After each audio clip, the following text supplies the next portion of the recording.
Apa Rosna? Terima kasih. Nak pulang ke mana? Datuk Yang Dipertua? Takkan nak suruh pulang tu masuk pulang ke UMNO. UMNO berlelong lah. Tong ceng, RM2. Parti kedai RM2. Baik, terima kasih Datuk Yang Dipertua. Saya ingin mengambil bahagian dalam ruang ni yang sedikit ini.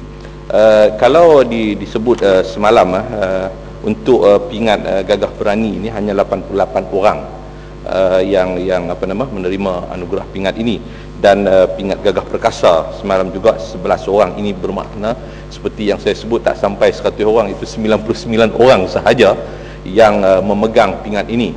Jadi mereka inilah 88 orang inilah yang akan mendapat ganjaran 1,500, dan 11 orang itulah yang akan mendapat RM2,000 bagi pingat Gagah Perkasa.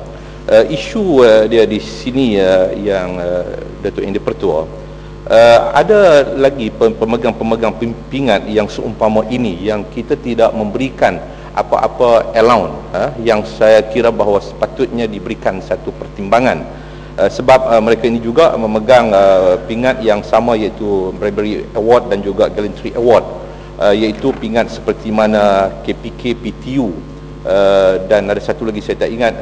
Mereka ini kebanyakannya ialah pemegang pingat terdiri daripada bekas-bekas pilot Nuri, iaitu daripada kelompok tentera udara di Raja Malaysia, yang mereka ini juga banyak berjasa kepada negara kita, termasuk mereka yang terlibat dalam kes seperti mana di Gubei beberapa puluh tahun yang dahulu dalam menghadapi komunis pada waktu itu.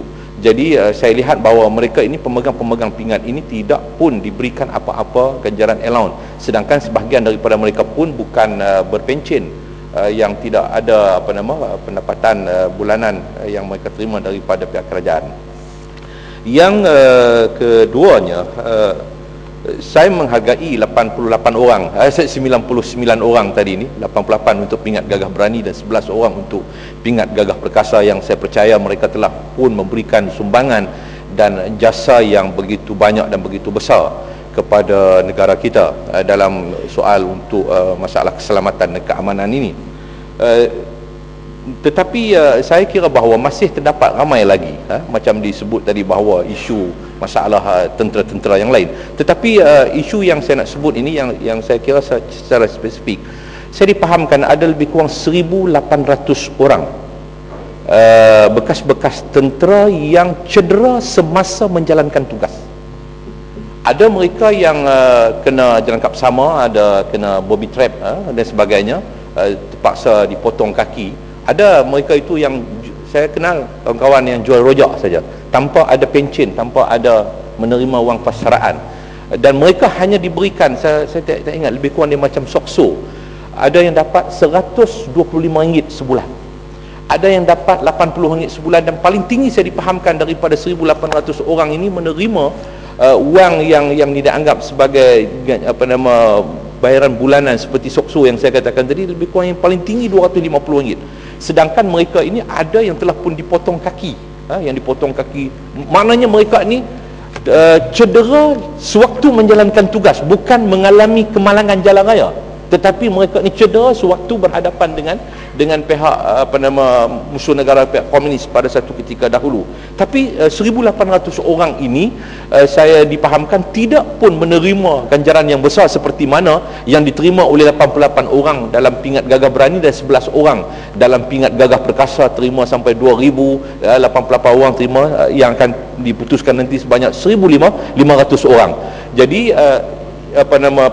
cadangan sayanya ialah, tidakkah boleh 1,800 orang ini dianugerahkan sama ada pingat Gagah Berani ataupun pingat Gagah Perkasa?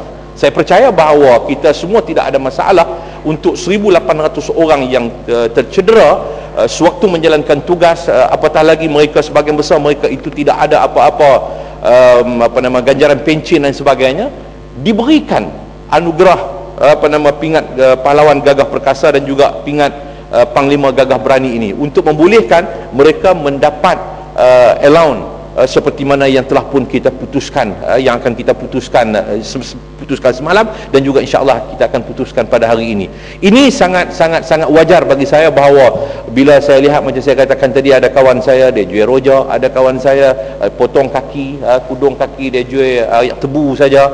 Jadi sedangkan mereka ini begitu berjasa. Kalau mereka tak berani, saya percaya bahawa kaki mereka tak terkena dengan bobby trap di apa nama, di gubir, di sit satu dulu. Kalau mereka tak perkasa, sudah tentu mereka tidak akan berada dalam hutan.